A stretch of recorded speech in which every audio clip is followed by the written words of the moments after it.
What is poppin'? It is the Slapton. I am but a lowly Slapton riding these ReFi waves.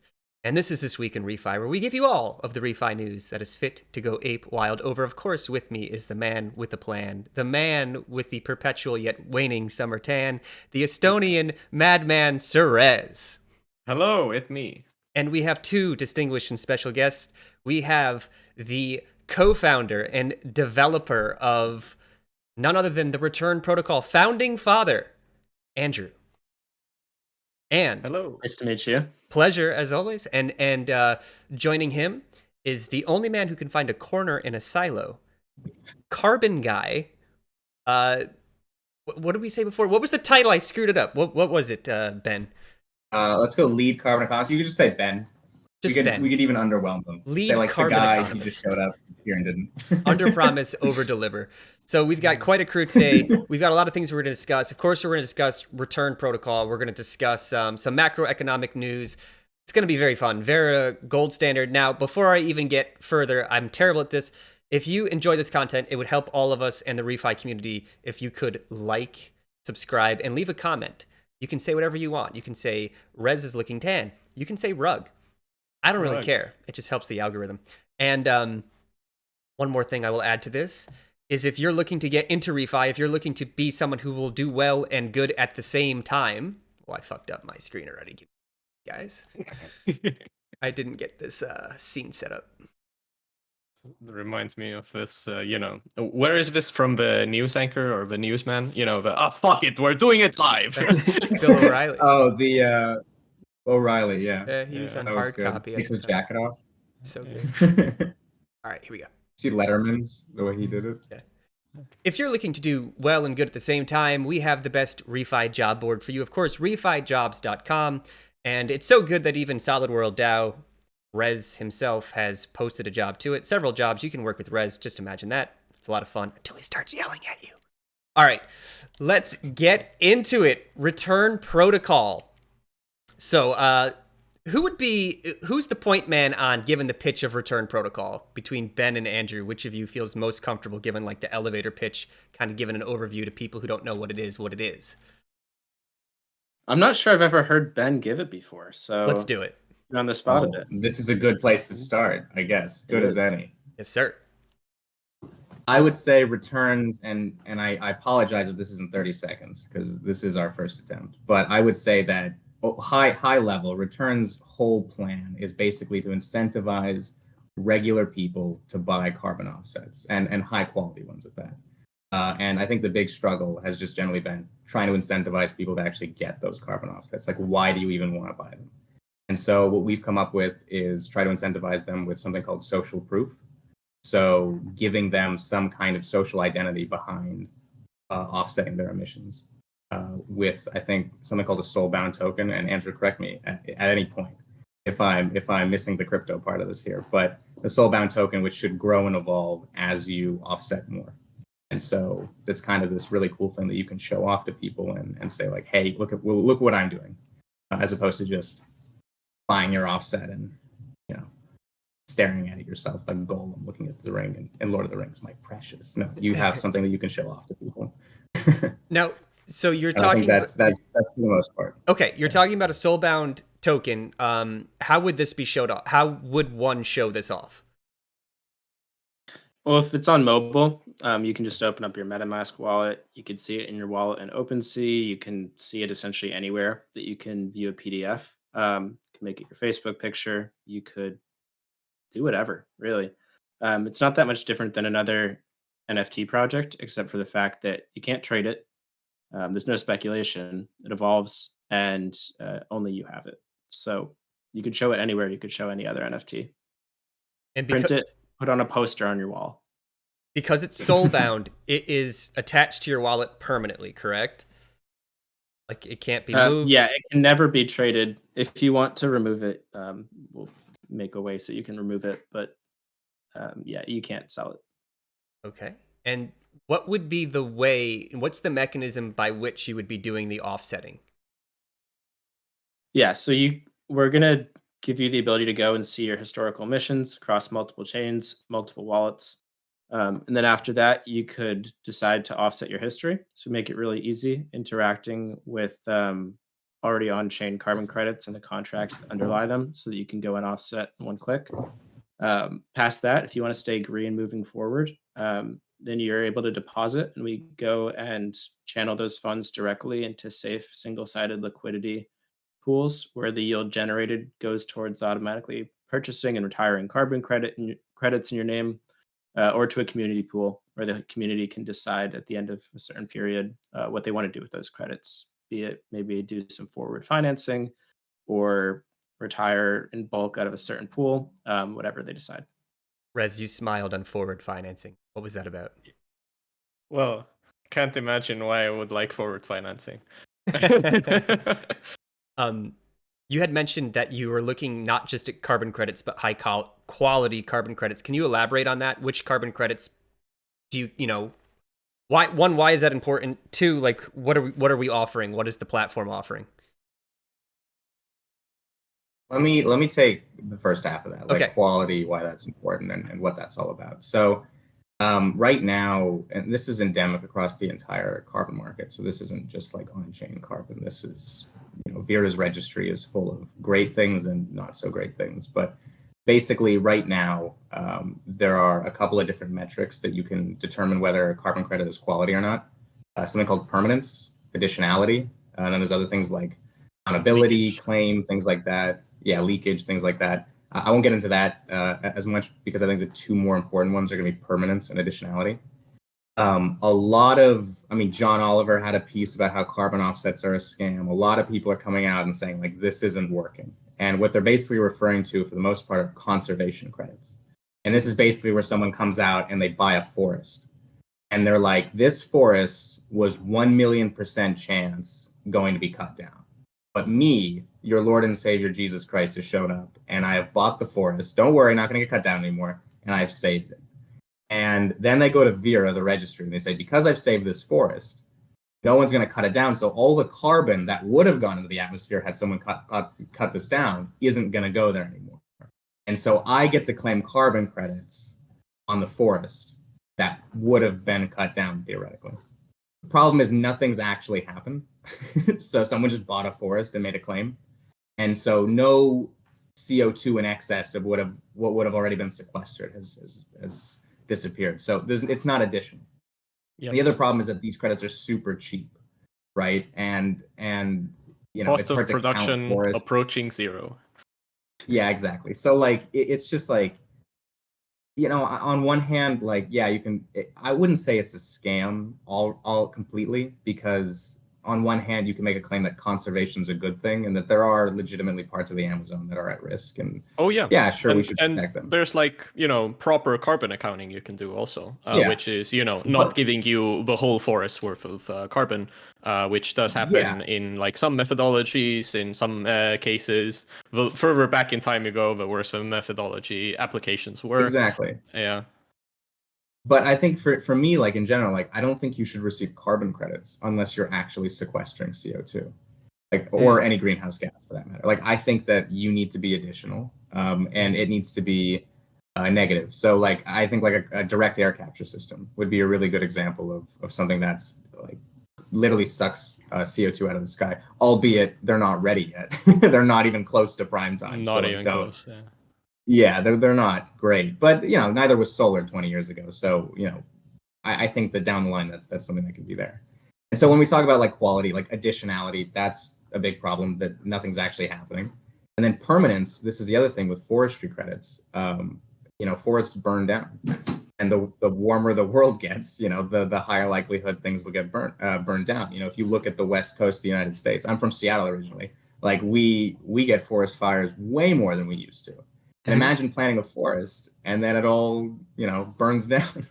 You default on all those credits. And so there are permanence issues as well.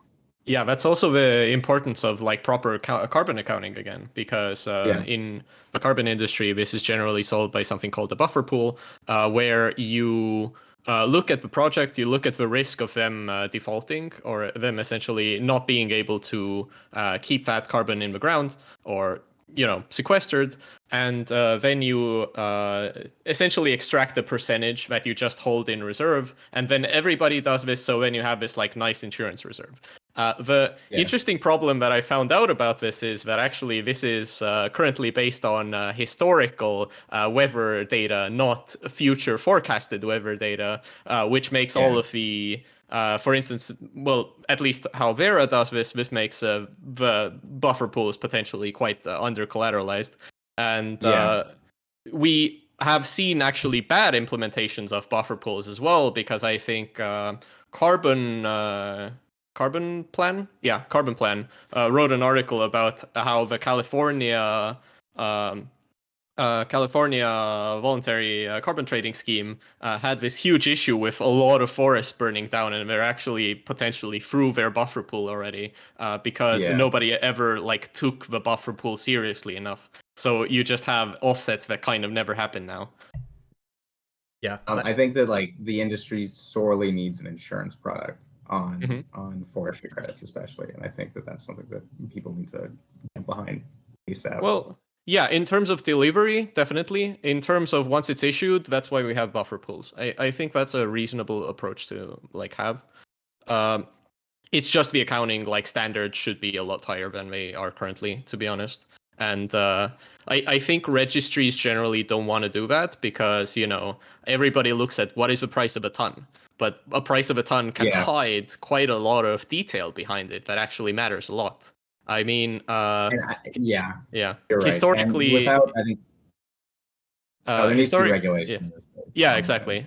Historically, if you look at, for instance, Gold Standard versus Verra, Gold Standard has demanded a premium on most carbon credits, but that's actually also because they have higher standards when it comes to their carbon accounting requirements as well. It's more expensive to do. It requires more monitoring, for instance.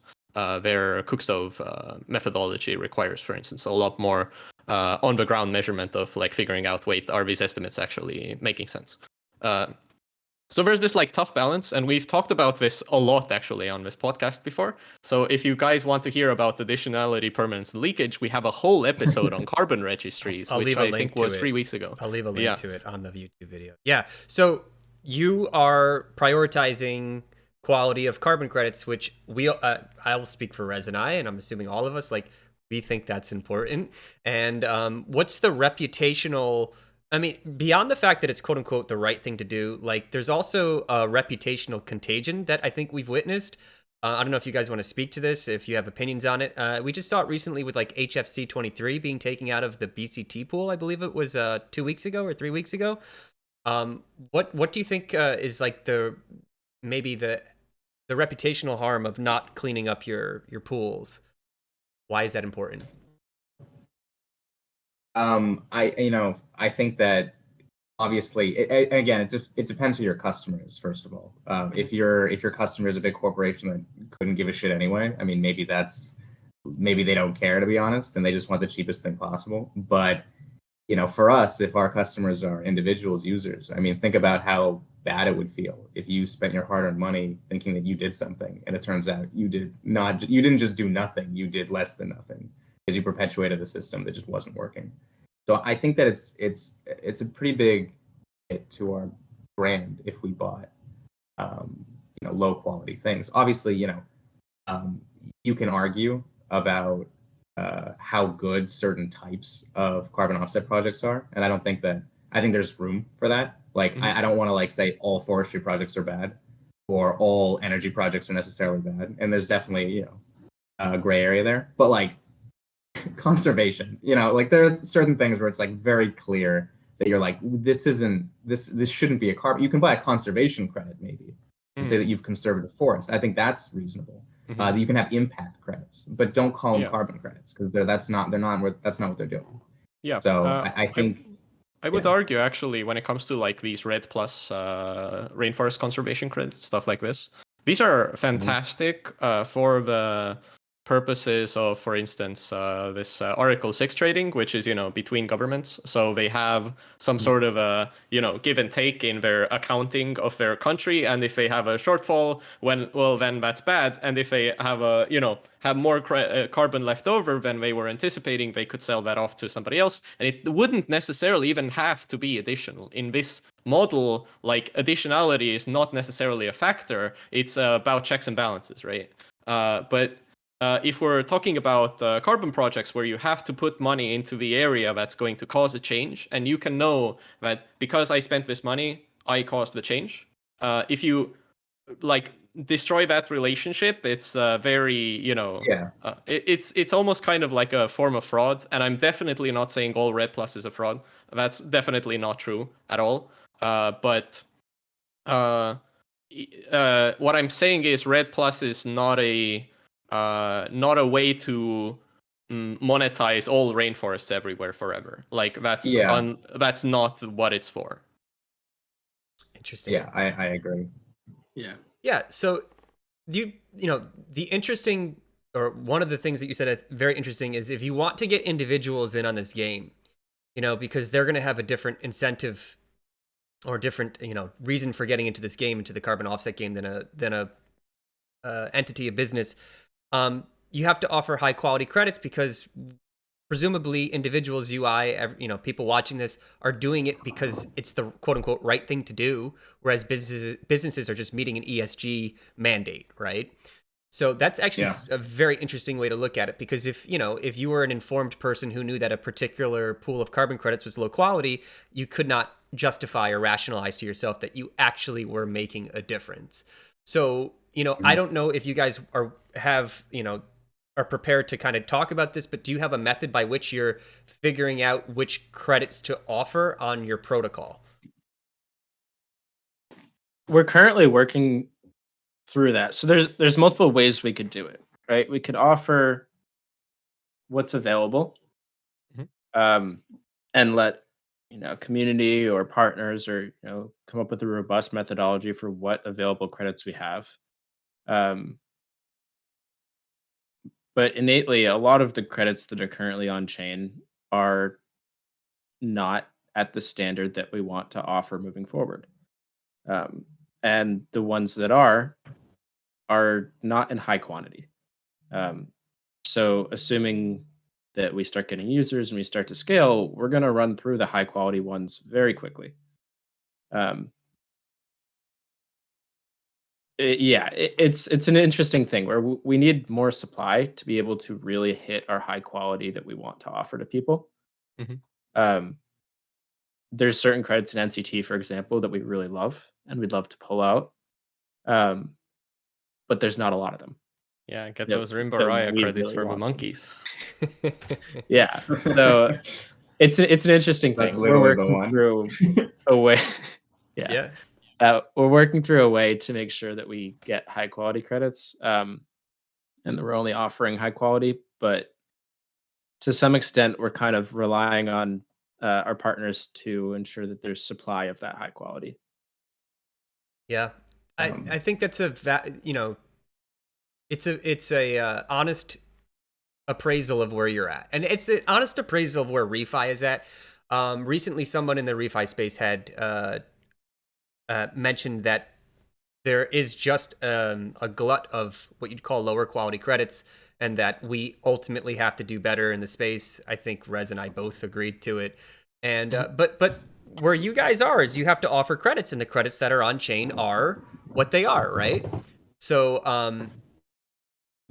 we'll get into this in a bit when it comes to Verra and Gold Standard, but I think that's an honest appraisal. So it says in your website that you are launching soon. You have a wait list of people that want to get involved. So what's the plan look like? What's the blueprint for getting Return Protocol off the ground and someone like Rez or I getting involved in buying or getting NFTs? Yeah.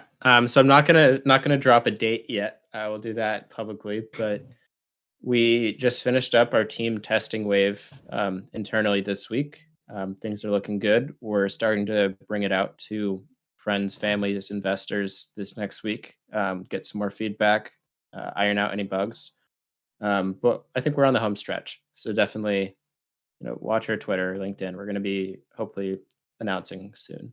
And how do you get on? What's the best? Like, you're still doing waitlist? You kind of that's filled right now.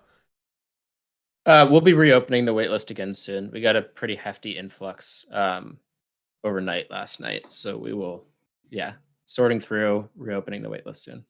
Perfect. All right. Well, that's the elevator pitch or the long and short of return protocol. Anything else you guys want to add about the protocol? Anything we missed? Pretty much got it.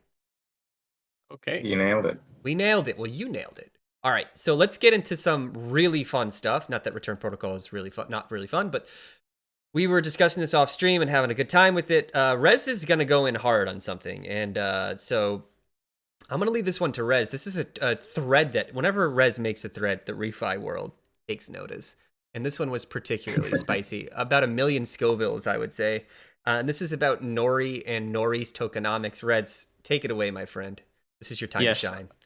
I had one of my ReFi friends just message me in some chat going like, I see today Rez woke up and chose violence, which was a take.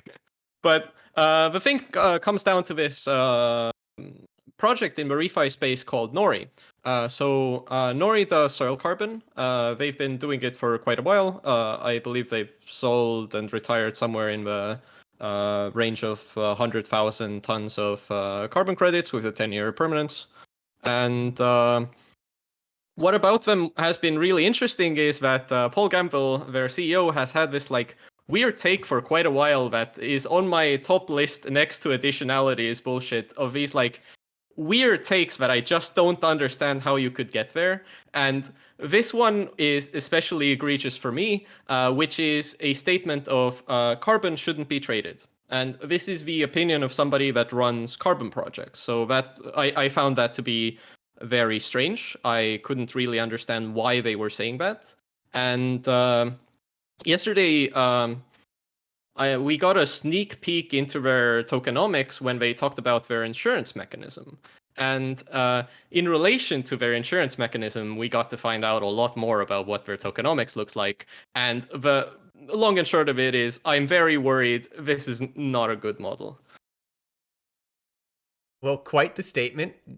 Continue, Sir Rez. I think it's worth exploring exactly what you mean by this. Yes. Okay. So we have this statement: carbon shouldn't be traded. But the question is, how do you get good price discovery then? Because you need to find out what is this asset worth. So if nobody's trading carbon, then what are they trading? Nori's answer to this is the Nori token. Now, what is the Nori token? It's a token that you can redeem 1 ton of carbon for in the Nori marketplace. So you have 1 Nori token, can redeem 1 ton of carbon. Now, for the listeners, this might sound like we're trading carbon, right? Like it sounds very similar to we're trading carbon. So the question is like, how is this different? And the difference comes down to this fact that this is a voucher for redeeming 1 ton of carbon. But not every Nori token is backed. There's a very likely scenario where there's a lot more Nori tokens in circulation than there are carbon tons that you could even buy with the Nori tokens, which is what we like to call an under-collateralized model. There's less assets than the vouchers that give you a right for the asset. This is not a good model. And my next question was, okay, that sounds kind of bad, but like, why aren't they just trading the underlying assets? And the answer to that is that 30%, they have a fixed amount that they are minting in terms of Nori tokens, and 30% belongs to the investors. That is vesting, as I have understood, over the next 5 years. And this is no small amount. It's 150 million tons of carbon, essentially, that is going to the investors, that is going to be competing for exit liquidity with the actual suppliers bringing on the supply, because both of them will be trying to sell their Nori tokens for cash, for real money, right?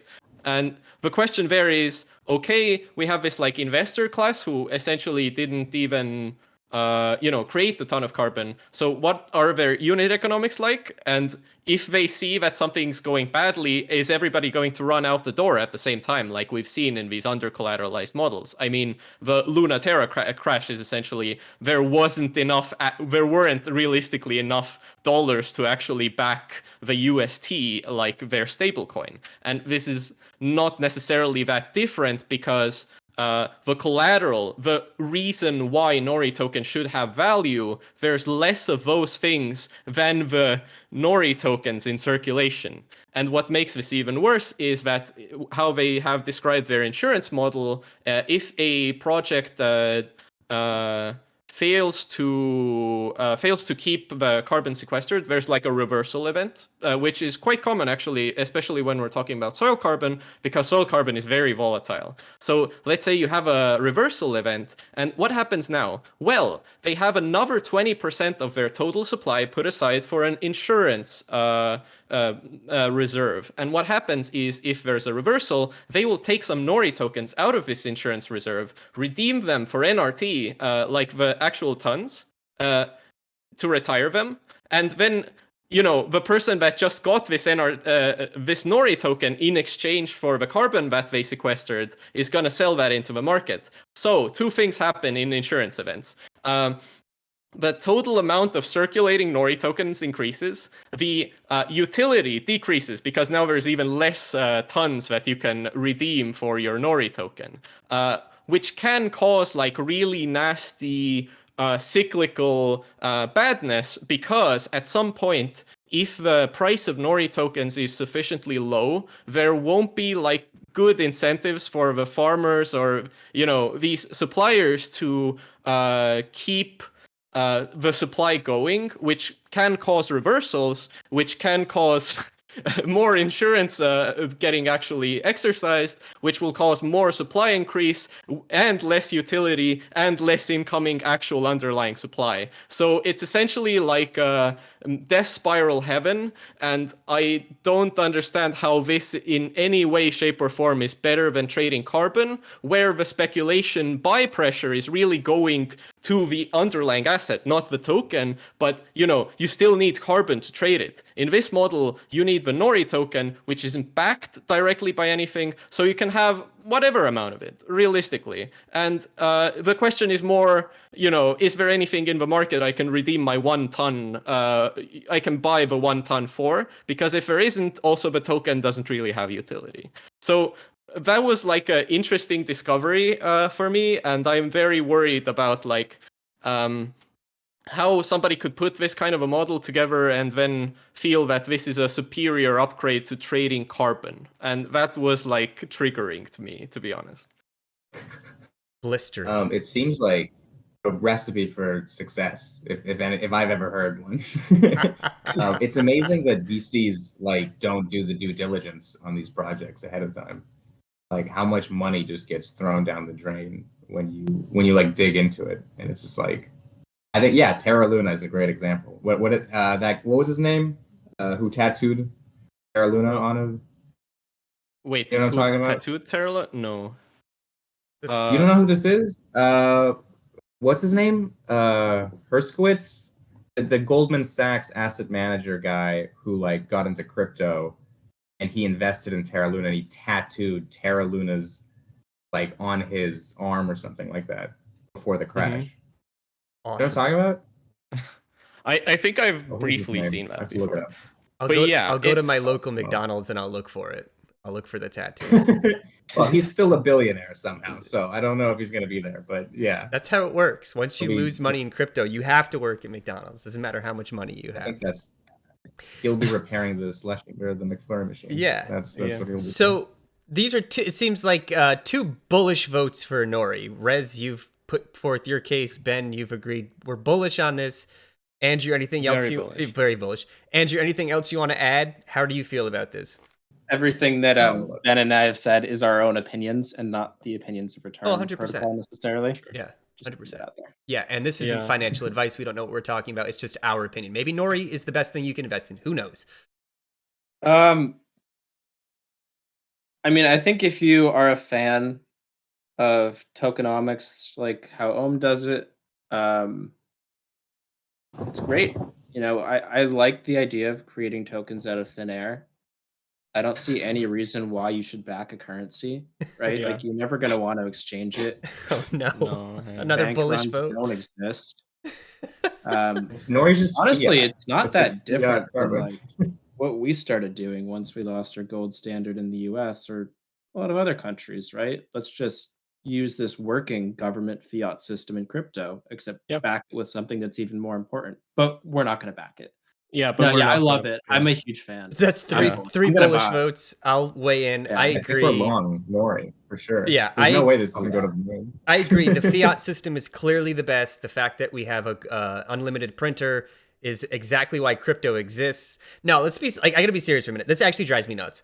So like it's the antithesis of why people got into crypto. It's the antithesis of why I got into crypto, right? And so now we're seeing it brought to the carbon market, and I happen to agree.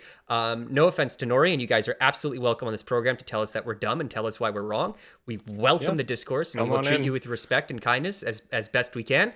But if you're putting forth a deeply under collateralized token, you are, in my humble opinion, part of the problem. And that's that. Right? Because Yeah, it's run prone. You're prone to having runs, and we know it happens when there are runs. It's not a good event. We saw it with Luna. We see it with currencies, and we're going to get into this. We see it with everything that's under collateralized. It doesn't work. So that's my stance. Sorry, go ahead, Rez. What were you going to say?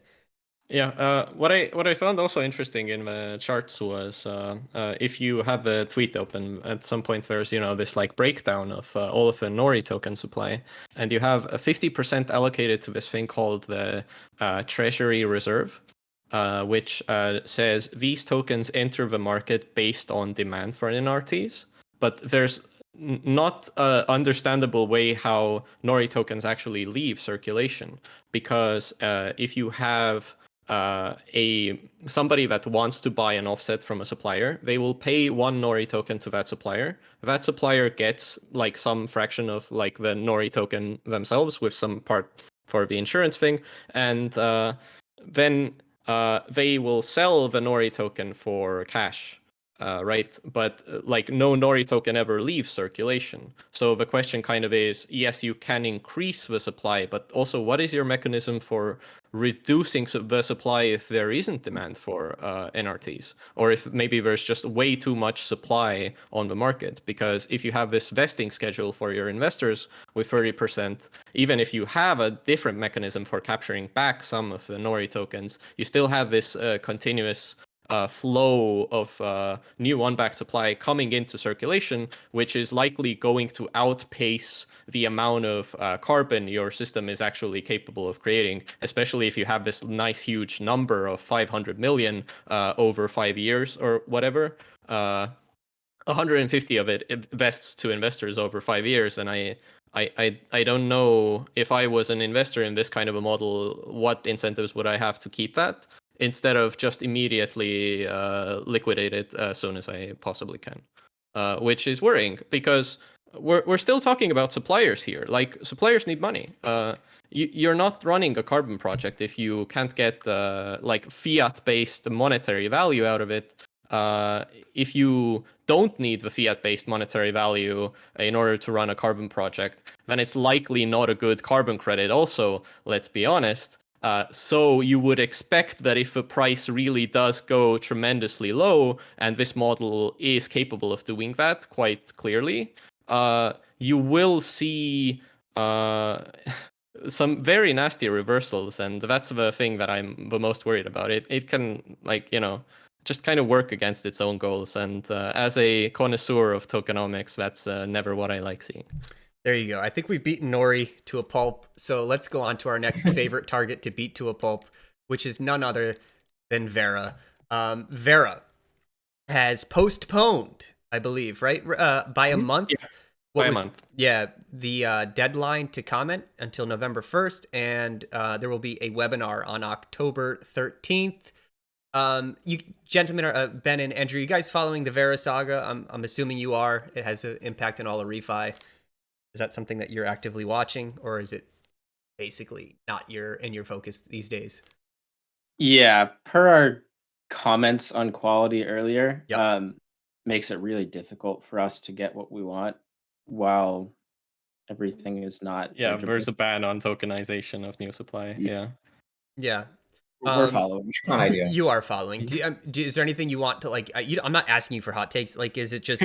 I'm assuming this is chat. Like, we have people here right now involved in a project. I'm assuming that this is a major challenge for you guys. Is that accurate? It's a challenge for sure. That being said, we want to make sure that it's done right, and I think Verra's on the same page about that.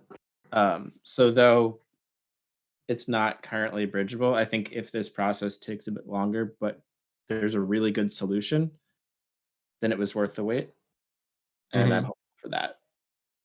I'm personally glad that they extended it by 1 month because I have a 5-page response comment, and I was supposed to make the illustrations to like demonstrate parts of what I'm saying today, because I left some of it way too last minute. And now it turns out that I have a whole other month to make those charts for the comment, which makes me personally quite happy. But I think on average, if this trend continues, I'm a bit worried on when are we actually going to have some sort of framework out, because historically we already have seen hey, we're going to announce like a framework, then the commenting period got postponed, and then it happened finally, and then we were supposed to have a webinar that didn't happen, and then last minute we were like, okay, 1 month more, also webinar finally, here's the time. And if you check out the landing page, it still says we're doing a 60-day commenting period, and then it's now a 90-day commenting period. But I'm happy. Yeah, I'm happy that we're at least moving somewhere, and I would like to transition that into. I was listening to the gold standard webinar this week. And that actually made me very bullish about gold standard, because even in the webinar, they emphasized the exact points that I would expect to hear from a registry that really gets it. And they were asking really good questions and in a tone that made me feel that they really see the value. So I was quite happy with the results of the webinar, and I can see what the concerns are for registries 100%. Like, crypto is a very volatile place. Spooky things can happen. You might not want to be associated with all of the spooky things that, might be using your carbon, for instance. You don't want that reputational harm. You don't want people running Ponzi's on your carbon. You don't want retail to be mad at you because something bad happened in crypto. All of these things can backfire. And I understand why we need safeguards for registries so they could feel safe and they could feel like, hey, there's no integrity issues that are being created by us allowing to tokenize. I think it's more of what are the solutions? What does the solution space look like? Gold Standard seems to be thinking about it in a really cool and healthy way, and I'm a big fan. Cool. Anything you guys want to add? Well, I think that worst case scenario, the inevitable thing is that you'll get an on-chain registry, and you'll go to carbon offset projects directly, and you'll just onboard them like that, because there's nothing really stopping offset projects from doing that, especially if there's an incentive for that. And we've seen Verra's methodologies and the things that they accept, and there's things to be desired there. And if you create an on-chain version that maybe is a bit more has higher barriers to entry, I mean, that could be even better than what exists off-chain. So I think that it's inevitable. It's not a matter of when, or it's not a matter of if, it's a matter of when. So hopefully sooner rather than later. Yep. But worst case scenario, maybe we'll build it. Right, Andrew? Yeah. But yeah, this also a callback to our registry episode, because we did talk about the challenges of setting up a new carbon registry over there, which is at the end of the day, we are kind of in a demand constrained market more than a supply constrained market. So you do have to do something better and cooler than the last organization. If you're emphasizing the wrong things, it might not make sense for the actual end user. Challenging market. We had mentioned before how crypto is a scary place. Rez, you said crypto is a scary place. It's very volatile. Hey, it turns out crypto isn't the only scary place that is very volatile. It turns out that the entire world is a scary place that is very volatile, and no better example of this than the British sterling pound. And we're going to talk about this. We decided to talk about this one because it's super interesting. I love talking about these sorts of things, and I think it also has some parallels, or we can use it as an example that maybe on-chain carbon markets and crypto in general isn't so scary, right? So for those who aren't paying attention or who just want a TLDR of this, there was what I would call irresponsible, not monetary policy, fiscal policy, right? Which was the Treasury of Great Britain decides that they're going to issue unfunded tax cuts. What does that mean? It means that they're going to borrow. They're going to cut taxes, but they're not going to cut spending. They're going to borrow. Right, and this gave pause to investors in the market that maybe Britain wasn't so serious about reining in inflation, and people started selling off their bonds, 10-year gilts, because, well, who wants to get paid in a currency that's going to be weaker in the future? And we had a massive sell-off of the British sterling pound, historic. I believe at its lowest, it was about at parity with the United States dollar, and that hasn't happened in as long as I can remember, right? And you have, it turns out, leverage. Pensions were leveraging these 10-year gilts into swap derivatives. At the end of the day, it was a great unwinding of leverage that we see in crypto quite a bit. If you guys have ever been involved in like, what is it called? A fuse pool, where you see liquidation cascades, right?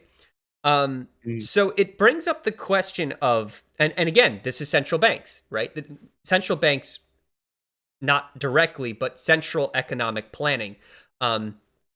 So it brings up the question of how volatile and risky is crypto and carbon markets compared to the something as revered as the British sterling pound. So if we take a look at carbon credits as an example, if we take a look at charts of those, and you guys had mentioned we look at the European carbon credit market, there is absolutely volatility. At its high point, it was trading for $100 a ton, I believe, and now it's at about $65.83. So what argument perhaps could we make that while crypto and carbon markets are volatile, they aren't as dangerous relative to central currencies? Like, would you guys make that argument? Do you think that is a fair argument to make? Anybody can jump in on this one. Here's what here's what I want to say about this is that, like, carbon markets are volatile now because I think there just like isn't a lot of volume, and it's easy to like push and pull that market a lot more than what you would see in like a really big market. And that's, I think, true of a lot of crypto projects too. When you've got like a $50 million micro cap thing and everyone has like 100x leverage, like, yeah, you're going to see massive moves one way or the other. The thing that drives, I think, the sterling is political risk.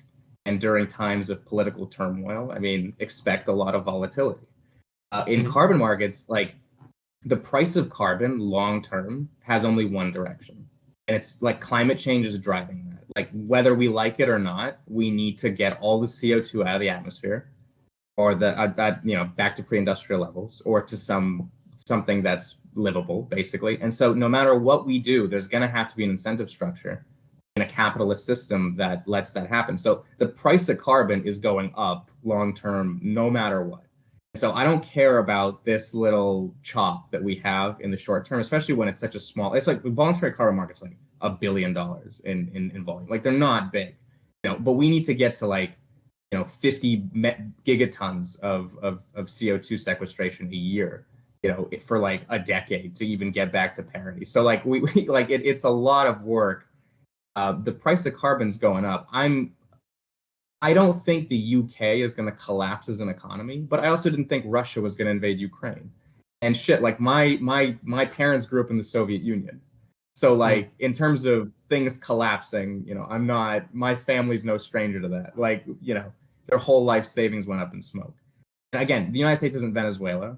We've got the reserve currency of the world. We have a lot more leeway on what we can do and can do relative to, other countries. But I think long term, I think that you have I think that we're entering, unfortunately, for all of us as we're young, a period of political turmoil for the next couple of decades. And it's going to be exacerbated by things like climate change. But like you look at American politics today, you look at politics all over the world today. In the UK, I mean, they've gone through like 5 prime ministers in a matter of like a decade. That's insane, right? Like you look at Russia invading Ukraine, you look at Venezuela, you look at Brazil with Bolsonaro. He says that he doesn't want to give up the election. He's going to pull a Trump, and they're going to just say it's all rigged and whatnot. And whether you agree with any of that or not, the point is the fact that people don't have faith in the election is the problem itself. Agreed. I agree. So you're going to have way more problems in the short term. Again, like the United States lived through World War II and the Great Depression and the Civil War. I don't think, like Warren Buffett makes a great point. Don't bet against the U.S. Like that's a bad long-term. I agree with that. And when you go into well, when you look at Europe and you look at demography around the world, I think that like chaos is inevitable. So is climate change. Bet on carbon more than currencies, I would say. And I'd say you'd make more money betting on carbon than you would putting your money into fiat. But it's also not financial advice. Thank you. Don't sue us. This is Nori, guys. You're praying to the gods of not financial advice. We're sorry. No, it's true. I mean, those are excellent points.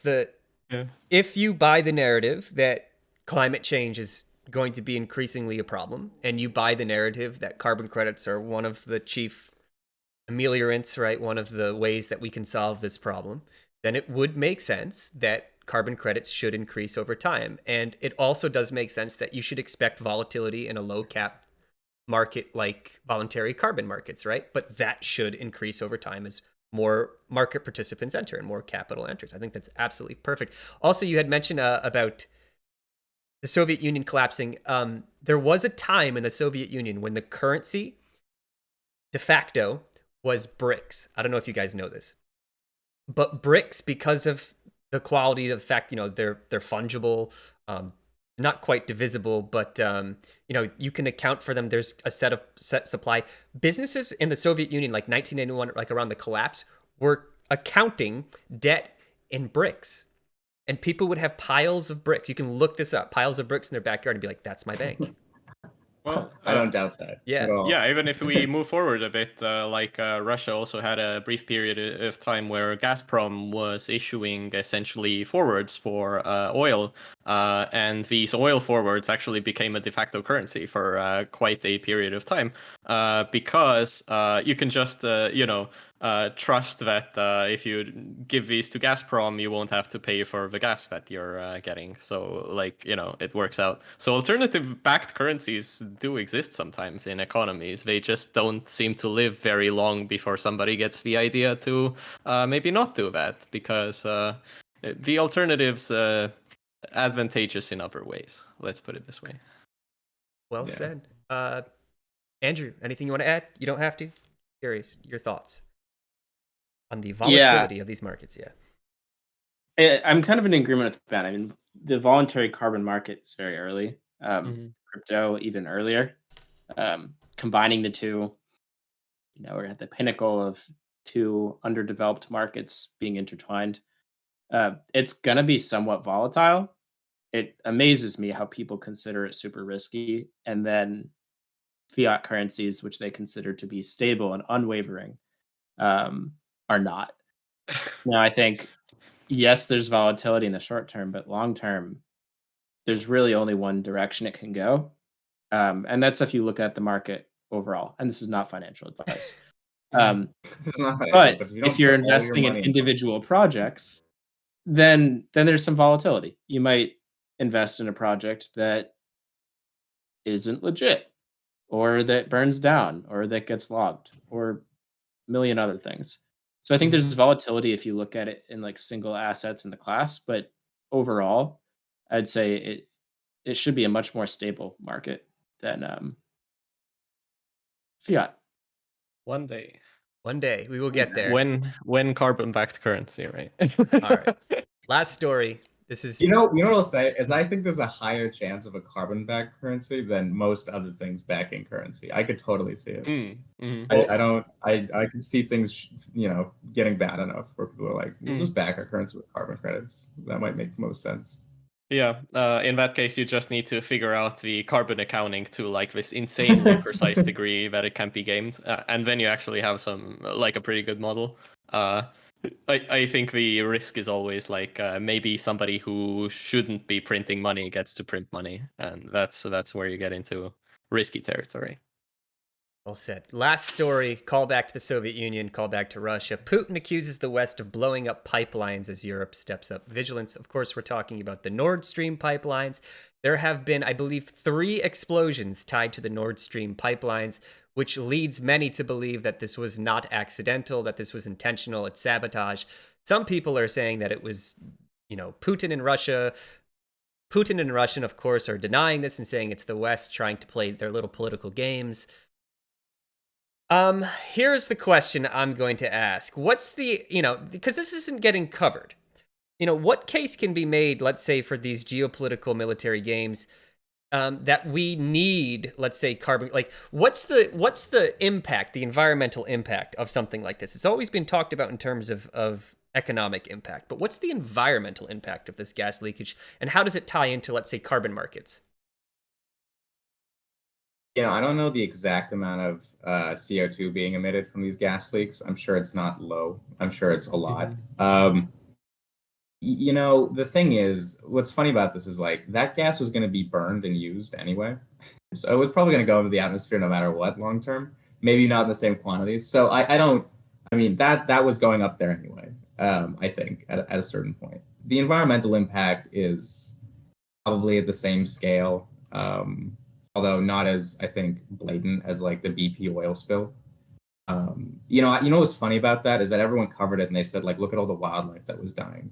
But if you actually look at like our fishing industry and how much we kill from just overfishing, it like blows the BP oil spill out of the water. Like it doesn't even come close.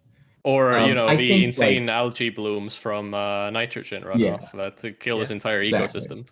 Yeah. So I think it's a great headline, especially because bad news always sells. And if you're living in Europe, it's a problem because you need bad gas for heating. People are going to freeze. But the environmental impact of wars aren't great. You look at the United States during World War II, our emissions went up and then like tapered off in the 50s and 60s before being eclipsed in the 70s and 80s. So, like this is an issue. Probably shouldn't do that. I heard Greta Thunberg may have done it. But I think that might have backfired. So, I don't know. I saw a great meme where it was like her setting all the charges, and I was just like, "That's exactly what's going on here." I was gonna say, definitely. What's like the best? Like, we should all come up with the best conspiracies. I don't think anything's gonna top that, though. Greta Thunberg blowing up the Nord Stream pipeline. I do want to have a quick aside on carbon accounting because, of course. Here's a good carbon accounting lesson is that actually methane is a worse greenhouse gas than CO2, carbon dioxide. So there are these sorts of interesting methodologies historically where you have seen people in these sorts of mines or areas where methane gets released actually just install something that burns away the methane as it gets released and gets turned into CO2 because that's actually better for the environment than the methane getting released. So coming back to Ben's earlier comment that it would have gotten burned anyway, actually this is worse because it's methane and not CO2 getting released into the air. It's actually objectively worse than it getting used, which fair. Is pretty fun. Well, albeit methane doesn't live in the atmosphere as long as CO2 does. And so in terms of like the long-term impacts, it's like 20 times more potent, but it won't stay there for like a century like CO2 will. So small trick. I got to give myself a tiny bit of accent there. And this is actually why when we're talking about the carbon market, some people sometimes say this thing of like, why are we only looking at carbon? Why aren't we looking at NO2 or something like this? Or why aren't we looking at methane? The reality is that we are looking at all of these things. They just get converted into carbon equivalents, which is why, to the listeners, when you see CO2 being mentioned somewhere, it's usually in the context of the voluntary carbon market, it's CO2 and then a little space and then an E, which means equivalent. So we have globally agreed to some sort of a rough framework of how bad different greenhouse gases are compared to CO2. So then we have this like common multiplier that we're like, okay, this is like 100 times worse or 1,000 times worse, and then that's how we end up with this like CO2 equivalent. I feel like we went in hard on everything in this episode. We went in hard on Nori, Verra, essentially planned current economies, and now carbon accounting. Yeah, everything. So there's a lot to be upset about. There's a lot to be upset about, but let's end it with a positive note. What's one thing maybe that you guys are excited about coming up? It could be anything. It could be in crypto. It can be in carbon markets. Whatever you want. I don't know if you guys want. If we can go around. If anybody has something that they're excited about, because I think that there's a lot of good things happening in this. I want to leave it on a positive note. I don't want to be the podcast of gloom and doom. One fun thing is, we're starting to get into our beta and hopefully be having people join soon. So stay posted. We're going to let everyone know when they can join, and in the meantime, join the waitlist. Is that very cool? Yeah, return protocol is the exciting thing coming to save us all. Perfect. Yeah, I'd say the incentive structures and like new voluntary markets always a little volatile, but as things get better and more defined, I think a lot more regulation will come in, and I have no doubt we'll solve all these problems. It's just a question of if, not when, or when, not if. Always mess that one up. So Rez, what are you excited about? Personally, yes. Once this finally passes, the European cryptocurrency regulation. Oh my god, that's actually like I think regulation is highly underrated from the perspective of we all know, based on the like US example right now, that no clear guidelines is basically the worst thing you could possibly have, because then you don't even know what you're supposed to avoid. At some point, somebody will just sue you, and you'll be sad. Do you hear that, Verra? Do you hear that, Verra? No clear regulatory framework is the worst thing you can have. Yeah, but so. I need to be like a Martin Luther points on the door of Vera's church, whatever that is. Yeah, the thesis, the 99 thesis. Declaration. Yeah. Can you please just say anything?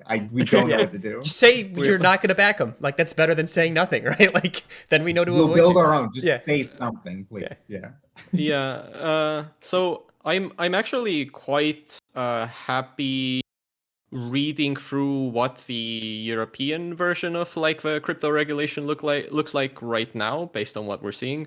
It feels generally fair. It has boundaries. It doesn't make people responsible for any on-chain transactions happening ever, but it does make people responsible for what happens on the boundaries of like the crypto system when it enters the markets and stuff like this. And I think that's very cool. Also, stablecoin regulation, I think, is highly underrated, because this is a regulated asset at the end of the day. Like, having no clear guidance on what will long-term be acceptable for stablecoins hurts the development of crypto, because you might have institutions that are like, I don't want to touch this because I don't want to see my USDC turn into sand. Like, sand is not valuable. I would like dollars, please. Silica is. Yeah. Silica sand is very valuable. There's supply. This is okay. True. I would let's say sand than. Yeah, let's say Sahara desert sand. The one they don't make glass out of. Yes. Yeah. But yeah, you don't want that. So like, good guidance when it comes to, hey, what is okay? What can I do to interact with this magic of a distributed global ledger that I can have my own small piece of? What is normal? What is acceptable? What are the guidelines? How can I stay compliant? These are important questions, I think, and I'm relatively happy with how the European one looks like right now. I think it's doable. And I'm a bit worried on what's happening in the US. But since we wanted to leave it on a good note, the European regulation looks like it's going to be pretty okay. And so for me, my positive thing, the thing I'm most looking forward to, is Nori clapping back at Rez and a flame war on Twitter, because we're all going to have fun with that. We know that's going to happen, don't we? Yeah. All right. I thank you to Ben. Thank you to Andrew. Return Protocol. Check it out. Links in the description, obviously. Like and subscribe. We'll catch you all in the next one. Remember to ape responsibly. Peace, dudes and dudettes. Peace. Thanks for having us.